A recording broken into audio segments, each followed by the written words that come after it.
Stop. Talk to me.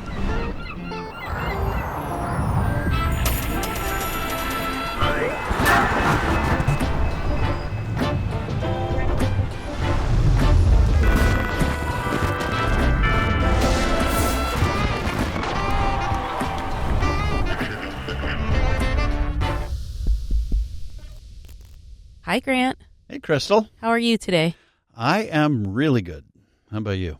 I'm good. I'm excited for today's conversation. Yeah, we're going to be talking with Pradeep Khosla, who's the Chancellor of UCSD and a real powerhouse in our region and in American higher education. I think of him as, and I say this acknowledging that he's a friend as well, but I think of him as one of the real change makers in our region who is demonstrating the power of a great vision applied over time. Right.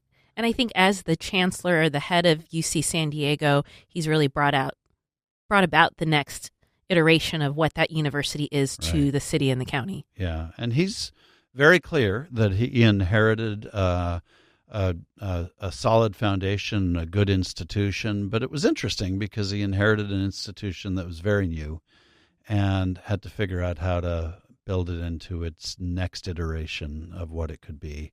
I think this is a really important conversation in light of what's happening nationally with medical research and with research universities and the role of higher ed in our society. We touch on a lot of things that are on people's minds at the moment, and hopefully they'll find this as worthwhile as I did. Yeah. Shall we dive in? Let's do it. All right.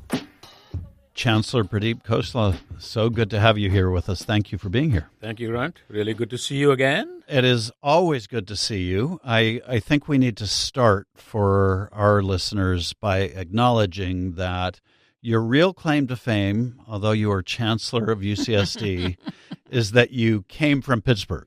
That's right. It is one of my real claims to fame. Yes, and you own it, and you're married to a Pittsburgher, and exactly. I spent the first 30 years of my life when I came to the U.S., 1982 to 2012, in Pittsburgh at Carnegie Mellon, working a lot with you and many other philanthropy folks out there. So, yes, you did. Great learning experience. That's where I grew up, as I say.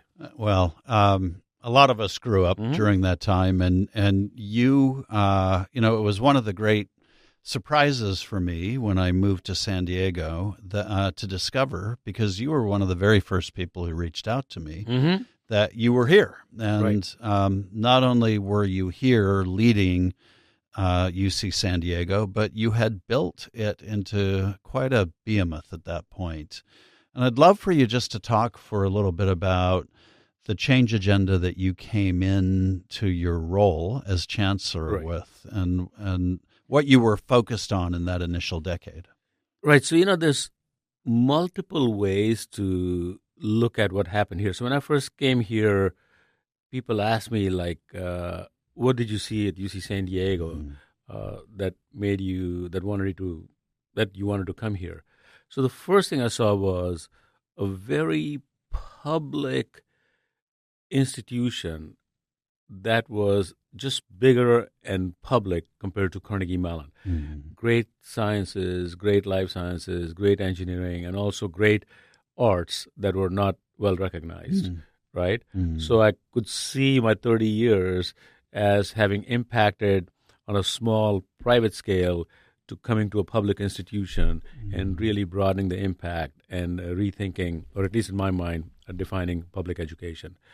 The way I also explain to people is I saw like a diamond in the rough. I saw a place that was like 55 years old or 52 years old. A very new institution. Very new institution with great capacity, with great inherent talent, inherent accomplishments, but not many people knew about it. Even within the UC system, people thought of UC Berkeley and UCLA as a flagship.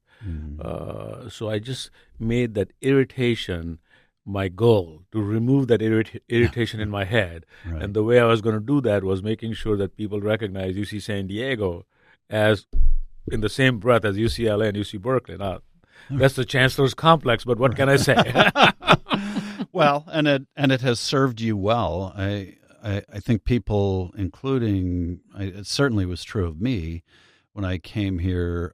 You were in the middle of a building boom. Right. You were transforming the campus to become really kind of the center of a city, Right. And to have it be on the national radar for multiple areas of expertise.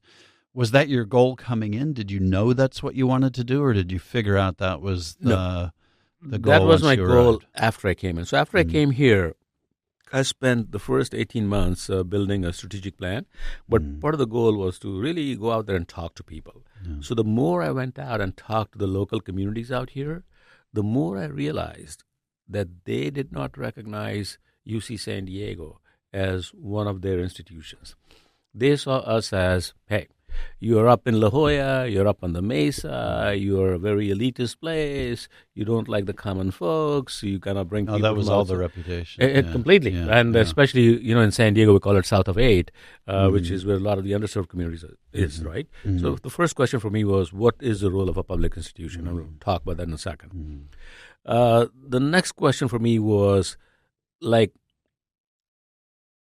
why are we so small, and why is scarcity our claim to fame? So the UC system, like all institutions of higher education, they take pride in how selective they are.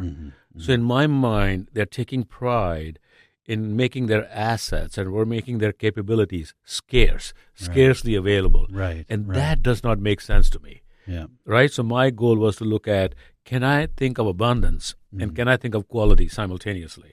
Because people see the bigger, the lower the quality. So can I think of the two in the same breath and be excellent on both axes? And that's where we are right now. That's such a great reframing.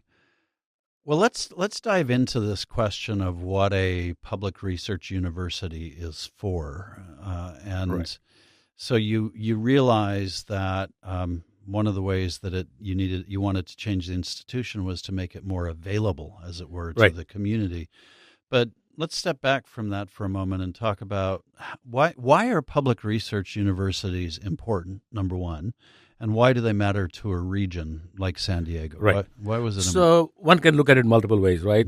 So I think one reason they're important is because they are available to a large segment of the public in the state where they are, or the state that they're serving, right? And they do this in a more egalitarian manner than by looking at taking only top 2% or top 5% of the people who apply. So we get 160,000 applications. We are the number 2 most applied to place in the country. Wow. Number 2 in the country. Who's number 1? UCLA. Okay. 170,000, like 10,000 more. So I guarantee we'll be number 1 in a couple of years. Okay, there we go. No, so I think it's providing broad access. That's why they're important. Yeah. Secondly, it's providing capabilities to the local economy where you bring the money in, you spend the money locally, you build a research program, you bring PhD students, you bring faculty. So you build a little economy around who you are. But that is necessary, but it's not. What you really need is to be more than that, to really build an economy for the region, to create jobs for the region. And I think this is where UC San Diego, in my mind, is a great exemplar, because this is a little bit out there, but I think San Diego without UC San Diego is not the biotech hub. San Diego without UC San Diego is more like a Navy place, it's more like a vacation place. But with UC San Diego, it becomes like one of the top high-tech cities in the country. So, what we have come to think about as the future economy of San Diego, and in many respects the future economy of a significant part of the country, comes from its association with the university. Right. So we are like a $10 billion top-line institution, and our economic impact is north of $25 billion. So we have a very big economic impact. And I think this is where the universities have to play an important role. But the other important role the universities have to play is be a member of the community. Universities exist in a community, and many times they are not a member of the community. Right. They are there, but they are not owned by the community. Right. And I want us to be owned by the community. So how, I wanted to get to this later, but since you brought it up now, let's just go with it and talk about how do you do that? So multiple ways, right? So in the UC system, for example, because of our admissions policies, I cannot say the admissions are localized to San Diego or a 100-mile radius. The admissions are open for all of California. But if I look at the role of a public institution, it's more than a 4-year education. Education can take the form of cultural awareness. It can take the form of using art and artistic representation to create more awareness and educate people. So it can take multiple forms. And given that we have such a great capacity in our visual arts, in music, in theater and dance, one of the things I was able to do is articulate our strategy to be a destination for art and culture in addition to education and healthcare. And art and culture is open to everybody. Right? And so is healthcare, but not 4-year education. So that way we become more of the community for the community rather than in the community for everybody else except the community. Another way in which I've seen you attempt to build this bond with the community is at the very same time as you're building this presence in La Jolla on the Mesa and expanding your footprint there, not geographically, but in terms of the buildings. You've also located downtown. Yes. You created a facility called Park and Market. Yes. You just recently purchased a building that you've rebranded the Depot. Right. That for which we're providing funding to help turn Thank it you. into an arts center. Well, I mean, I think thank you on behalf of the community for preserving that asset and wanting to turn it into an arts incubator. So actually, thank you.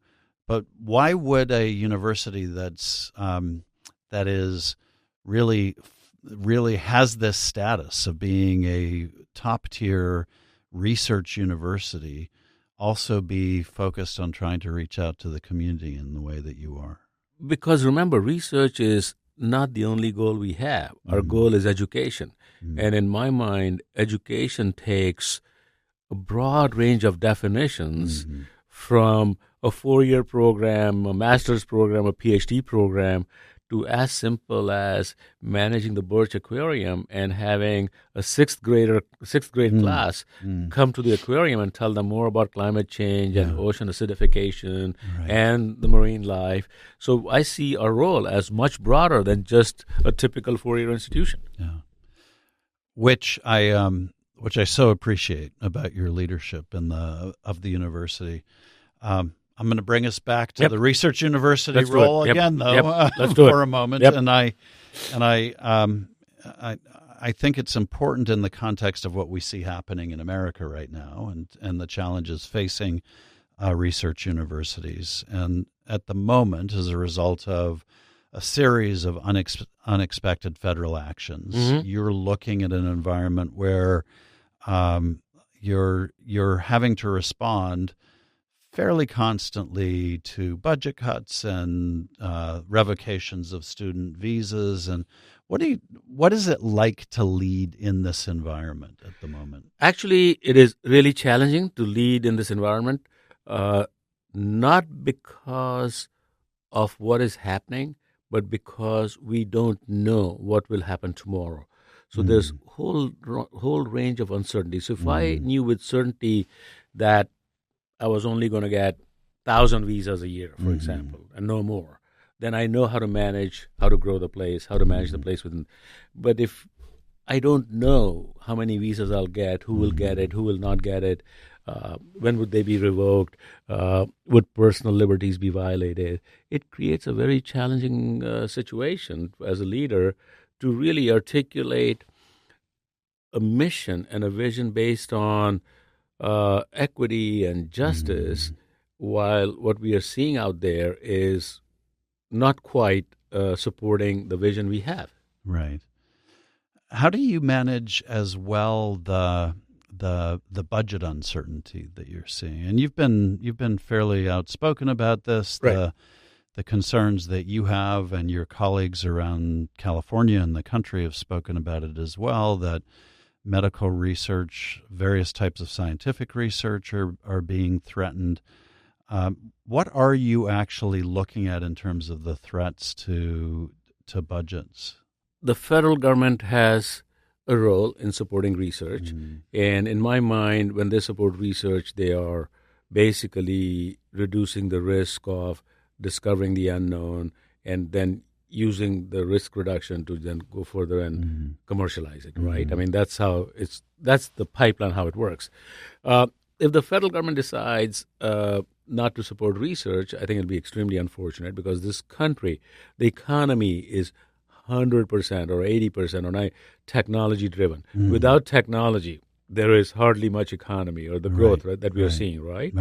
And so in my mind, it's important that we keep on investing in technology. And so I see my job as being a strong advocate both for the institution and for technology in the country to create the support, create the advocacy so that we in the U.S. continue to be at the cutting edge of not just being a leading economy, but leading the world in technological innovation and therefore our capability to bring more people out of poverty.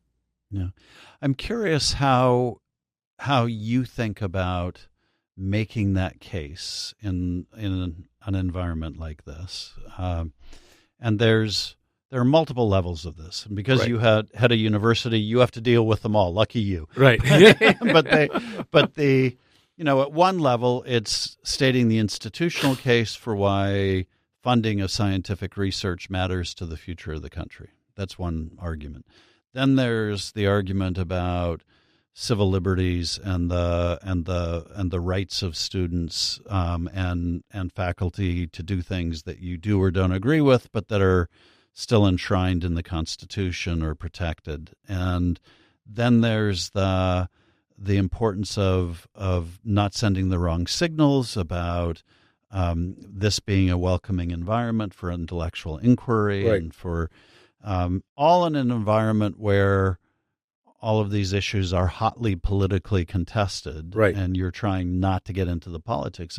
So what does advocacy look like on those various issues at a time like this? Looks like making a rational case. Looks like telling, for example, the lawmakers, either in Sacramento or in D.C. Or wherever you might be getting your funding from, explaining to them how, without basic understanding of cellular and molecular medicine, we would not have a better understanding of how cancer develops, for example. So if we want to conquer a disease, we need to understand the biological principles of the human body and what leads to that disease. And that's what research is all about. Research is not about just randomly thinking thoughts and writing something up. It's actually methodically investigating phenomena that we think will help us understand the implications of that phenomena as it relates. And I'm talking about medicine. The same is true about engineering. I mean, if you want to build a bridge that spans like 1 kilometer or 1,000 meters, we need to understand, how does one measure the strength of materials? How does one characterize it? What materials are strong? What makes sense?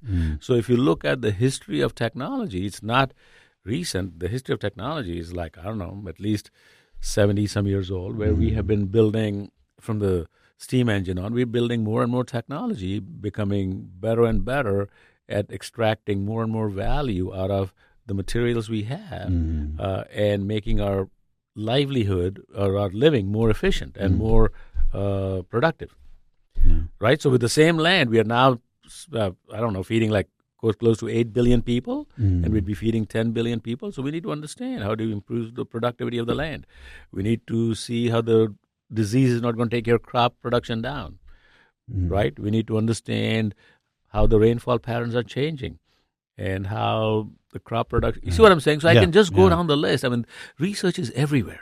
So to the skeptic or the person who maybe is even receptive to that argument, but who says, "Yeah, great, we should support scientific research, but isn't it also appropriate to cut the expenses associated with that? And so, if the administration decides they want to cut the reimbursement rates back to 10% or whatever the number is, why is that a bad thing? And how does it cause harm? Your answer would be what?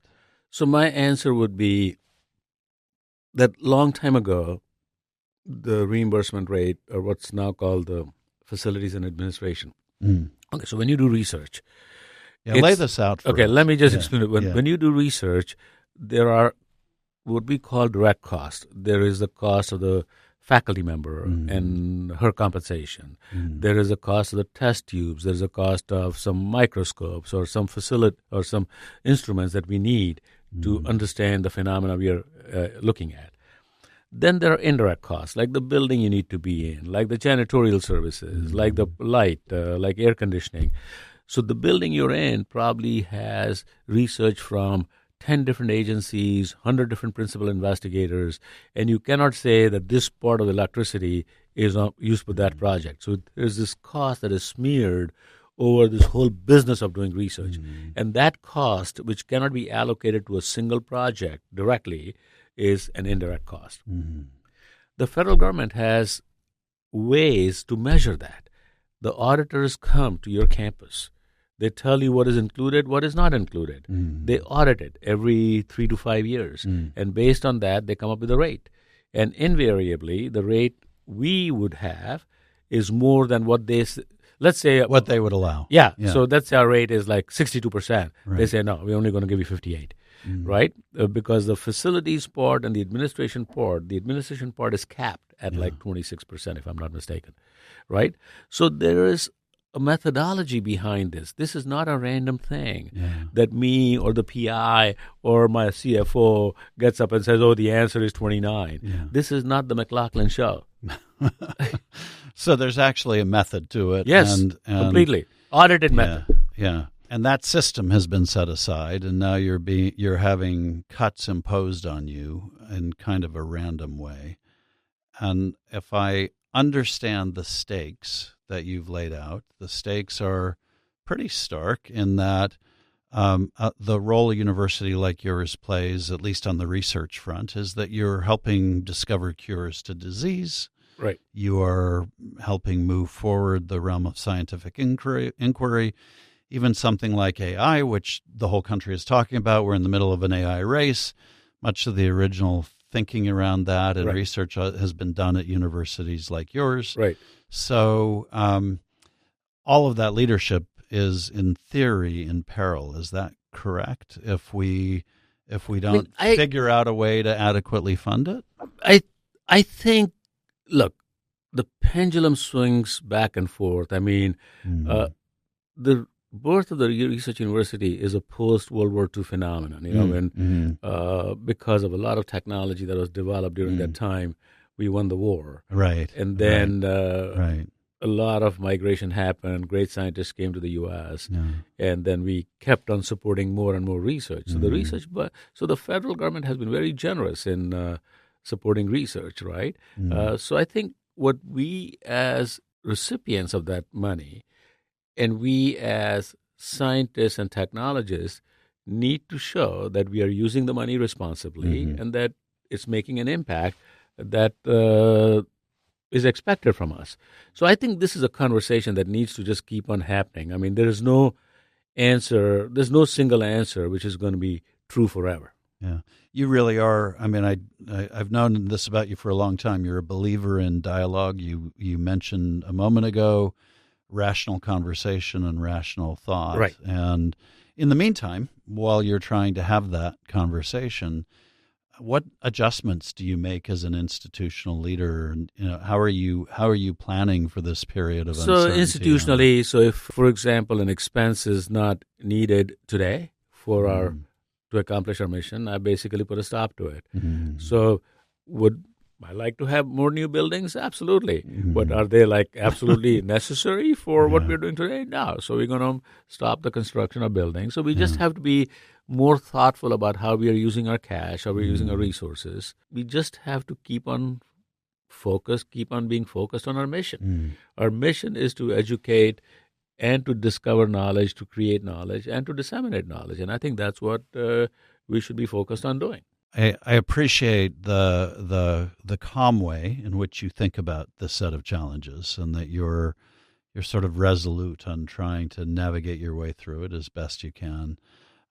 Is there anything else you'd like to add on that subject before we move on? Yeah, I think, look, these are transients. Even in your personal life, there are setbacks that people have. It doesn't make you stop living. I mean, that's exactly the lesson we learn. And an institution is just a very big version of every individual. And we want to make sure that whatever the impediments are, whatever the setbacks are, whatever the challenges are, does not kill the institution. It allows the institution to keep on functioning with a vision and a mission so that it can keep on serving society. So that's how I think about the whole thing. Great. So let's come back to the institution then, and where we started in talking about the long-term vision that you developed after you came here, and then talked to the community and heard about what the community's interests were.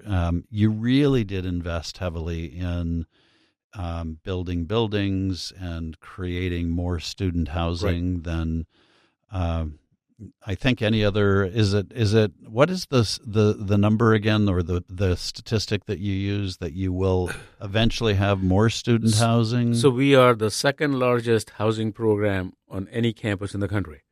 Amazing. And in a couple of more years. Driven by what? So driven by a very simple observation. So remember what we're trying to do. We're trying to expand access. Right. The demand for higher education, and especially UC education in California, is unbelievable. Right. Okay, so even when much of the country is dealing with reductions in interest in higher education, reductions in applications, we at UC San Diego, and I think we in the UC, are only seeing increases in our application rates, in the interest in education. And UC San Diego being one of the top UCs, everybody wants to come to UC San Diego, UC Berkeley, UCLA. You know what I'm saying? Right. I mean, we're all great institutions. I mean, like, all of our UCs are really spectacular institutions. So my goal, number one, is to expand access. And number two is to make it affordable. So if you just look at the cost of education, so right now, our tuition would be, let's say, ballpark $15,000. But to live on campus or to live outside campus for a 9-month period could easily exceed $20,000 to live outside campus. $20,000. Wow. So already the cost, people complain about the tuition, but the real cost is in living, which people forget. And we don't control the costs, right? The UC, I don't control the cost of living. But what can I control? I can control housing. I can build housing on campus and make it below market. So my promise to the regents was that I will build housing on campus and I'll make it at least 20% below market, right? And the 20% number, there's multiple explanations, but for me, the reason to be below market was the land was given to me by the feds, by the city, by the citizens of this state and of this country. Not having to pay for the land and building housing, I think I have saved some money that I can give back to the families of the students who are coming to UC San Diego. Yeah, and bravo to you for so that. We are at least 20%. We're more like 30% below market, right?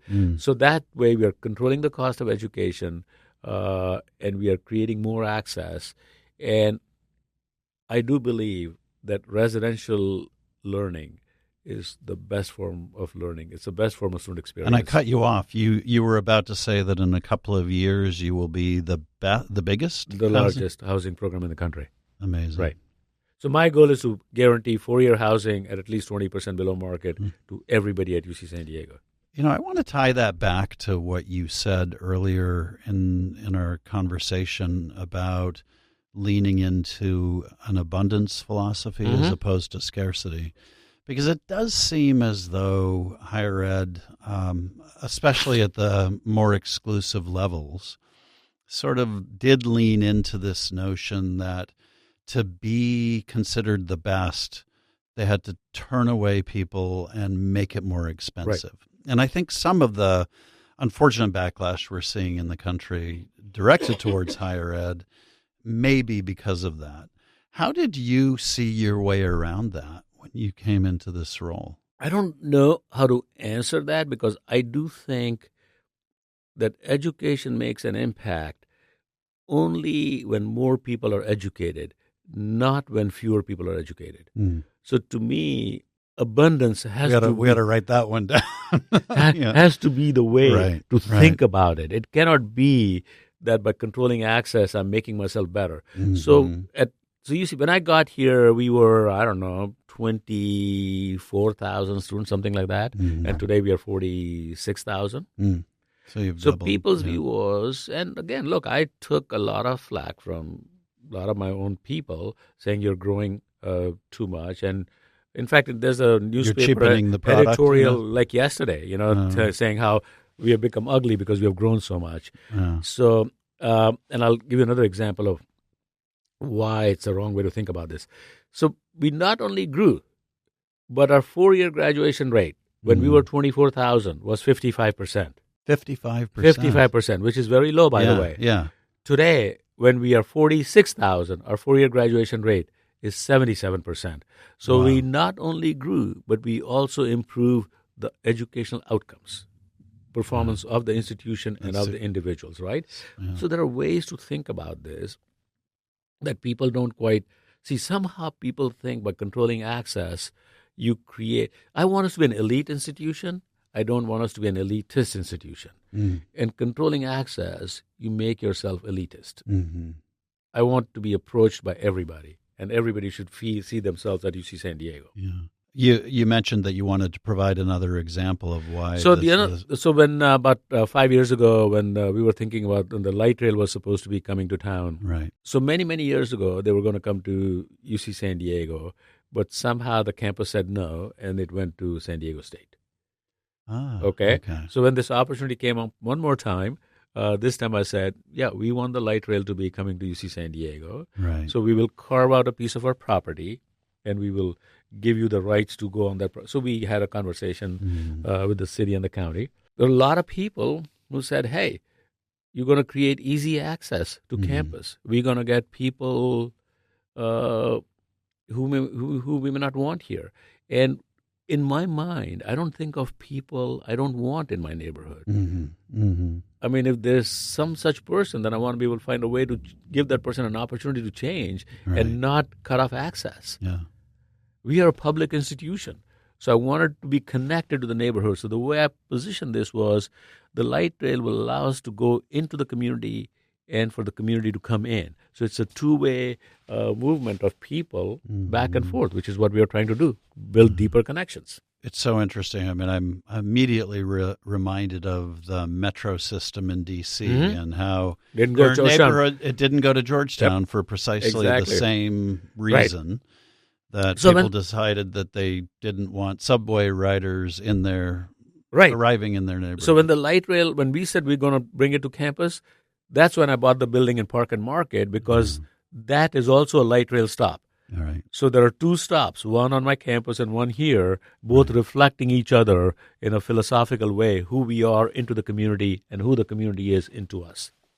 And Park and Market, describe that neighborhood so people understand. So Park and Market is a building. It's on the edge of what one would say the underserved part of downtown. But in that building, you see a microcosm of UC San Diego. You see the arts, you see the visual arts, you see the performing arts, you see offices of philanthropic foundations, you see lectures happening there every so often. I mean, you see a little microcosm of what UC San Diego is. And as soon as we are done in one more year with this thing called the Triton Center that we're building on campus, we're going to be able to beam back and forth from Park and Market to the Triton Center and back. So the two will be connected also digitally, where we can literally experience what's happening at Park and Market on campus and vice versa. So you can conduct an event in two places in real time. Exactly. So the other expression of that recently has been the depot. And before we get into the depot, because I do want to come back to that again, I want to talk about you and your connection with the arts, because what I think I think what people would typically associate with UC San Diego, because of the life sciences and the medical research that's happened there, is that this is a campus that focuses on technology. Mm-hmm. It's emblematic of California's global leadership in terms of reinventing all manner of technology, but particularly in the life sciences space. Yet you have been somewhat quietly but more vocally lately known as an advocate for the arts. And I'm curious where that came from for you. You very kindly mentioned your experience at Carnegie Mellon earlier, but it can't just be because you saw the convergence there. No, actually at Carnegie Mellon I was not much involved with the arts at all. I mean, I was kind of involved academically, but not the way I'm here, right? Yeah. Look, I went to a very elite undergraduate institution called the IIT, the Indian Institute of Technology. Which is the premier educational institution. It is a in very India. elite institution where my incoming class for the whole campus was only 150 students. And my class in engineering, electrical engineering, was only about like 25 students. So it was a very elite education. It was a 5-year, very technical education. And if we had humanities, it was to take a single course in like English or history or something, or psychology. But we never had a full-service humanities department, a sociology department, or you see what? So it was a very technical education, a very European way of being educated. So I literally spent 5 years of my life being a super nerd, learning more about technology. When I came to Carnegie Mellon, I mean, for the master's degree, I mean, the courses were so easy that I did not even think I was doing a master's because I knew really I had done more than what was happening there, right? For me, the challenge was a different way of learning, a different way of being tested. What that has done is I've become, like in my life, a problem solver. So I see every issue as a problem that needs to be solved, a problem that has constraints that need to be satisfied. Some can be violated, others cannot be violated, but somehow we need to come at the other end with a solution. So I come to UC San Diego now, and I'm looking at the opportunities. Like, this is, like I said, a gem that needs to be polished. This is a gem that needs to find its place on the crown. And I'm trying to figure out, like, what faces do I polish and how do I structure its position so that it really finds its right place in this ecosystem of San Diego. So to me, arts was clearly an unutilized and exploited capacity. And you put La Jolla Playhouse right there on our campus, which has sent a play to Broadway once every year for the last 37 years. So you can see we have great assets. So I just put the whole thing together. I said, look, we need to use arts. We connect it to education. We connect it to needs of society, where we need to understand each other more culturally rather than understand only Newton's laws of motion, right? So to me, it was just like it all just fit in place. Right? And I was fortunate because of our growth and because of our good fundraising and significant support from the local community. We had raised resources that I could start investing in the arts. And this community, if you look at it carefully, is very arts-based. I mean, a lot of philanthropy out here is very arts-based, including the foundation you lead. Conrad Prebys, who I knew well, was a big supporter. Like our music hall is called the Prebys Auditorium, right? Yeah, exactly. So phenomenal acoustics. It just worked out well. I mean, it's just, so I don't run around with a hammer in my hand trying to find a nail. I run around looking for issues, problems, and trying to figure out, like, how do we become relevant to society? How do we make an impact on the people who come and interact with us, who live in our neighborhood? So I have to digress for a moment with more of a philosophical question about, because somebody who comes from IIT, and it really is hard to overstate the excellence of that educational institution, but it really is around technology and and then you go to a school that's Carnegie Mellon, that's known primarily, although it has an excellent arts program, known primarily for its technology leadership. Then you come here, and I just characterize that. Meanwhile, I think our country is struggling with an understanding of what type of education matters. So we hear a lot about STEM. We hear a lot about the importance of getting back to excellence in engineering and math, and decades of that have not necessarily produced that in our country. And I just came back from attending the TED conference in Vancouver, and I would describe the entire week, Pradeep, as a debate between AI and our humanness. So, which manifests a lot in the conversation as art. So when you think about trying to educate the whole human on your campus, how do you think about putting together these pieces? Sure, you have La Jolla Playhouse, which is extraordinary, and now you have the Depot downtown. But how do you think about integrating it into the way in which you approach education and the way in which our country should be rethinking education? It's a complicated question you asked. So, if you look at undergrad education in this country, it is basically based around the notion of educating a highly functioning citizen. To maintain the democracy we have, to just make sure that it was not based around just pure skills. As the country has grown in population, as technology has grown, what we are finding is, and more recent immigrants to this country, they want their kids to have more skills that can be used in finding jobs and a better living and a better livelihood, right? So this notion of, in the old days, if you were from a princely family, you got educated very broadly in horse riding, in hunting, and just like the finer points of life. Here we are using education now to live life more effectively rather than just the finer points of life. And in my mind, part of art, humanities, social sciences is adding those finer points of life while you're also developing life skills to make a living. So to me, that's how it manifests itself. Now, that's for my four-year education, for my kids soon to come to UC San Diego. For the normal population, for people who are working in the community, living in the community, may not have an undergrad degree, they still have an appreciation for a good play, a good piece of music, a good piece of art.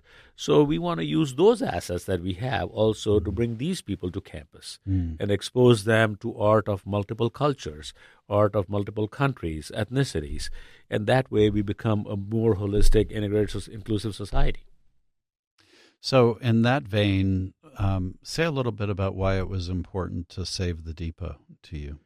The Depot to me was one more step into downtown. But in this case, it was already a location for the arts. It was a location for artists, for cross-border artists that were practicing their craft there. It was a location for performing plays. It was a location for people to meet and mingle and exchange ideas. And it was one of those things that if we did not come in,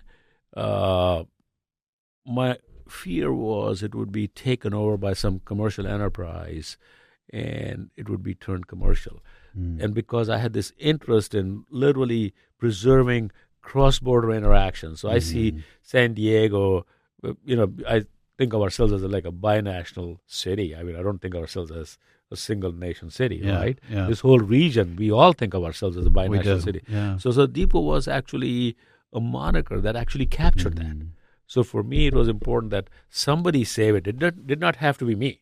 But it just turned out that nobody stepped up. So I said, okay, we'll take care of it. And I could afford it. I love that you brought up the binational region. How important is that to your unique identity as a university? I don't know if it's important to our unique identity as a university, but I think it's important to identity of San Diego, Right. because we literally are living in a continuum out here. Right. I mean, there might be a border dividing us technically, but it's literally a continuum of cultures. It's a continuum of just about everything. I mean, a lot of products and services that we offer on this side of the border are actually created on that side of the border, and then they move back and forth. We're a living laboratory for the consequences of various types of border policies. Yeah, I think we really are. In fact, if you look at, if you go south into Tijuana, you see a lot of American companies with presence right there, literally less than a mile from the border. Right. With materials, as you said, going back and forth. We've talked about various means of support for universities and your university, the federal government's role. We haven't really talked about philanthropy. Right. And I want you to answer this question without saying anything nice about us. Okay. Because I don't want this to be a self-serving question about Prebis, but how important is the role of philanthropy in San Diego to the success of UCSD? Actually, I think it's extremely important, right? So philanthropy is not just foundations. Foundations just come about when somebody with significant means passes away without having spent all the assets. So that's what becomes a foundation. But during their lifetime, and you see this in San Diego, a lot of people with significant means invest on a daily basis in just about every institution in San Diego. So we have been the beneficiaries of philanthropists and their vision in multiple different ways, and I see ourselves as being very fortunate. And having seen this in other communities, what strikes you about philanthropy here? That is there anything unique or special about the philanthropy you encounter in San Diego? Here, I have a special, how should I say, position in this community because of my role as chancellor. So I see it from a different level than I saw it before when I was in Pittsburgh. In Pittsburgh, there are a lot of foundations. Here, we don't have that many foundations, but we have many, many philanthropists out here. We have many individuals who have assets, who have resources that they want to share with the broader community to make us a better place, and they do it very generously. In Pittsburgh, I did not see that on the individual level. Not because it doesn't exist, just because I was not in a position to see that. Right. But on the other hand, I worked with the foundations a lot there, and they were very generous to us. It was a different system, right? Exactly. Right. Yeah, exactly. I am repeatedly struck by the liveliness of the philanthropic scene here in terms of individual donors, like you just said. In fact, out here I see, the people I deal with, they see philanthropy as a responsibility. They see philanthropy as a calling.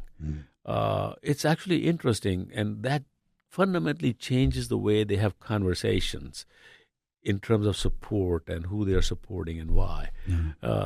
They actually see it as a responsibility, which I think is great. There are so many other issues we could explore. I'm also aware that we've run out of time almost, and Did we talk that long? We did actually, but we covered a lot of ground and a lot of really good content, and I appreciate your willingness to be candid about the things that are happening. Right. So, but before we finish, I want to leave you with, in any country, there's ups and downs everywhere, but I can tell you on the average, there is no better country than this to live going forward, because I see a lot of potential in the way we are building the economy, developing technology. I think we might be going through a transient, but I'm very bullish on who we are, where we are headed. I'm bullish on higher education, again, who we are, where we are headed.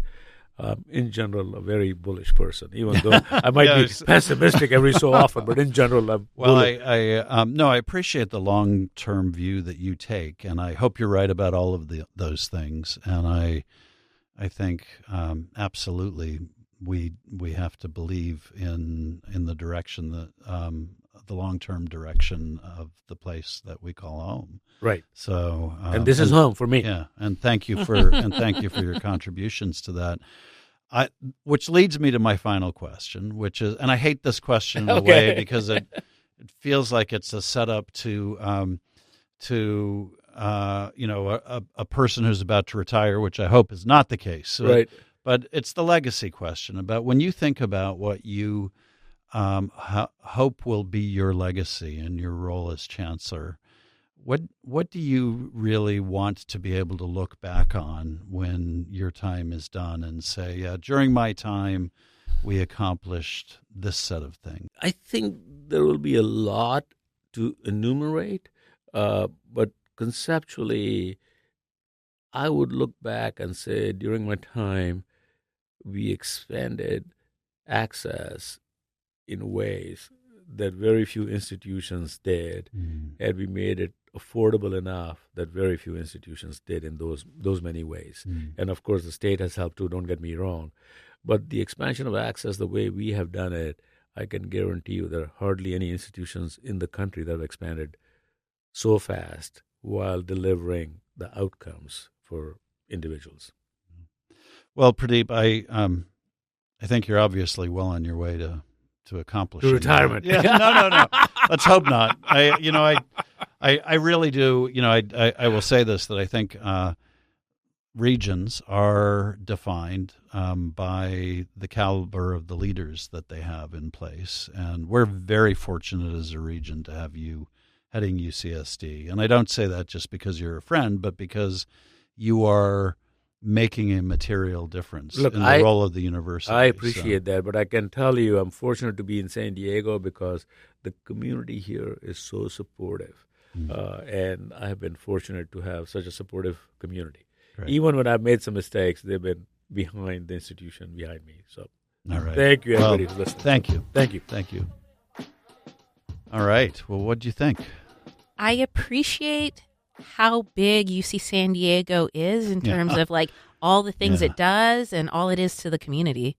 Yeah. Well, I think for people in San Diego, it may be surprising to hear that what the building program that university has embarked upon is the largest housing program, or will be the largest housing program in the country.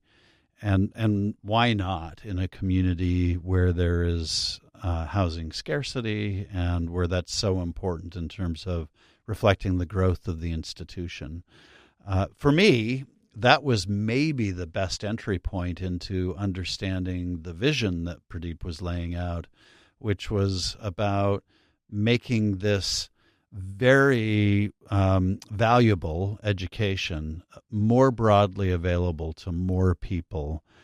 I thought that was a wonderful part of what we talked about. Yeah, and when you two discussed his attendance at IIT, I guess I would expect someone who went to an elite, very exclusive school not to want to open doors for other folks, and he's clearly the opposite. The more the merrier, because that makes us all more capable to serve in society. I think that was important on a couple of levels. First of all, his framing of it as we want to be an elite institution, but not an elitist institution. That was so good. Yeah, sorry, I'm snapping because I agree with you. No, I got it. Okay. And I think it just is the right goal for particularly a public university. But as we're watching the national debate play out around higher ed and the pressures coming out of the administration on higher ed, I think part of the cultural flashpoint has been about how people perceive the role of these institutions in their communities. And what he's saying is, we want to be elite in the sense that we're providing a first-rate education and a first-rate set of experiences, but we want it to be available to more and more people. Right. He referred at one point, and I came back to it, about, to this idea of you can't measure how good you are based on how scarce you make your product. You should be measuring how good you are based on how broadly available you make it, how many people you include in that. I thought that was both a lovely framing and kind of an important distinction, Yeah. as we think through what education ought to Yeah. look like. Yeah, well, and to be a public university and say you want the community to feel like they own or participate and are connected with you, that is what an asset should be. It shouldn't be more scarce, and that's what he said. It should be available and connected, and even if you don't have a college degree, he talked about, people who maybe can appreciate a good play or a good song, and that's right, offering education in so many different forms to everyone in the neighborhood, I think just adds quality to our society and our connections. Yeah, it's funny. I was pressing hard on the scientific research piece at the front end, partly because that is so important to the economic future of this region. And when I think about American leadership in the world, curing disease, and by the way, that's one of the areas that Prebys cares about. Of course, that matters to us. But I loved how he came back to, but education is that, and it's about education. Yeah. And that touches on a lot of things. Yeah. Yeah. Off of that, too, it struck me when you two discussed the difference in education for skill versus, I guess what I'd say, how to live a good life. And I appreciate that he wants to be able to offer both of those things, because I think depending on when you went to school, some of us learned all the skills, but it's like, now how do I human? Right? And he's trying to bring both of those things to the table. That's so nicely said. And I really appreciated that answer from him when I was pushing him on philosophy right. about, what is education for? The notion that it really should be about how to deal with life in this moment and be productive and be prepared, but also, like you just said, how to human, and how to be a good member of society, still important, still part of the education, right. Just approached differently. Oh, yeah. Which is, I think it helps underscore and explain why the university has placed, or under his leadership, such an emphasis on the arts. And, we're... I think we're delighted that whenever we get to work with UCSD on an arts agenda, because they bring a scale to it that is valuable to the work, and it is nice to see in this era of STEM everything that the arts and what I think of as the human side still matters. Yeah. Well, and I know we've had some people who talk about STEM, and then there's the STEAM, right, which includes the right. arts. But I think you're right. I think it makes me think about, I, of course, signed up for a humanities education because I like all the writing, reading, and philosophy.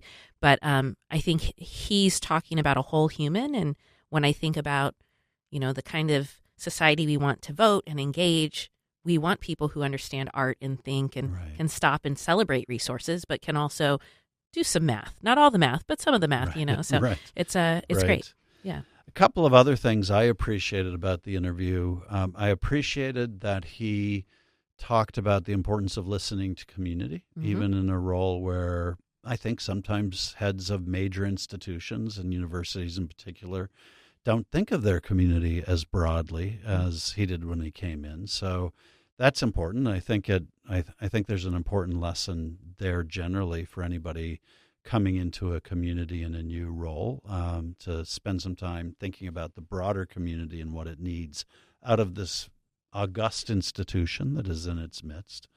I appreciated that he was willing to talk about how it is to lead in uncertain times, and I think he painted a nice picture for us of what it is like to lead in a period where the rules keep changing, and where you don't know what tomorrow will bring. I think as we really engaged on the issue of some of the edicts coming out of Washington right now, he was appropriately careful in responding to those. But I think I appreciated that he was candid about the fact that it is hard, and that you have to adapt to the environment you're operating in and take a longer view. Even his understanding in that same vein around, for example, public transportation. I didn't know that. I have a lot of friends and family who went to UC San Diego, and they always talked about, that train will happen someday, the trolley, it'll go through. Right. And I didn't realize that's how it ended up at SDSU. But the fact that this chancellor is able to see, how do we make it a place that more people want to come and feel connected, and the pivoting to understand. It seems like he's, like you said, playing that long game, but having the view that if not right now, like he said, if there's more buildings we need to build, we'll hold off for now and build one's appropriate. So I think some people forget that, these types of leaders are thinking deeply about what is needed now. What am I planting for the future? And I think, this is, the UC system is technically part of government, and you see that they're thoughtful and they're trying to use their resources well. And I would want people to remember that, Yeah.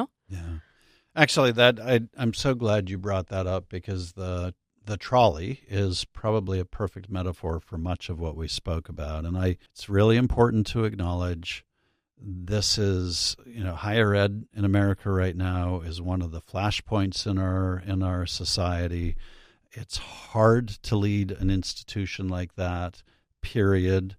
And we're dealing with all kinds of policy uncertainty coming out of Washington, and some of it, in my opinion, really terribly misguided with respect to the role of these institutions and the global leading research that they do, and the role they play in setting America apart. All of that said, what he is and the university have really focused on is this broader vision of how they stay connected with everyone and make sure that those doors of connection and opportunity are widened, not narrowed. And again, it comes back to this philosophy of abundance versus scarcity. Right. That for me is going to be a takeaway that I'm going to sit with for a while, because I think it is a good way to think about how we respond to some of what we're seeing. Yeah.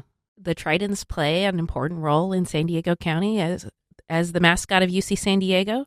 So I think we should close out by saying maybe go Tritons. Are you ready? All right. Okay. 1, 2, 3. Go Tritons. Stop. Talk to me.